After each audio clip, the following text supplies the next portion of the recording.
குறைந்தது 6 வாரங்களாக நடைபெற்ற இந்திய நாடாளுமன்ற தேர்தலின் வாக்களிப்பு நேற்றுடன் ஒரு முடிவுக்கு வந்த நிலையில் பிரதமர் நரேந்திர மோடி 3வது முறையாக வெற்றி பெறுவார் என எதிர்பார்க்கப்படுகிறது.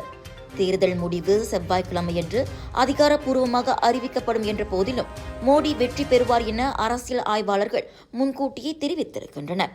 கருத்து கணிப்புகள் அவர் வெற்றி பெறும் பாதையில் நன்றாக இருப்பதாகவும் மோடி வெற்றி பெறுவது உறுதி என்றும் சுட்டிக்காட்டியுள்ளனர்.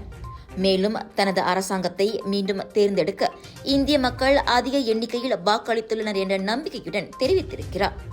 எங்கள் சாதனை மற்றும் எங்கள் பணி ஏழைகள், விளிம்பு நிலை மற்றும் தாழ்த்தப்பட்டவர்களின் வாழ்க்கையில் ஒரு தரமான மாற்றத்தை கொண்டு வந்த விதத்தை அவர்கள் பார்த்திருக்கிறார்கள் என்று அவர் சமூக ஊடகமான எக்ஸ் தளத்தில் தெரிவித்துள்ளார்.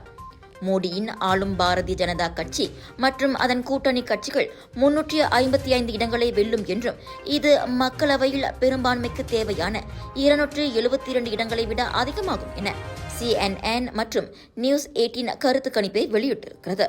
இருந்தபோதிலும் 1 பில்லியன் தகுதியுள்ள வாக்காளர்களை கொண்ட இந்தியாவில் பொதுமக்களின் நம்பிக்கையை கைப்பற்றுவதில் இத்தகைய கணிப்புகள் கடந்த காலங்களில் நம்பகத்தன்மையற்றவை என நிரூபிக்கப்பட்டுள்ளன.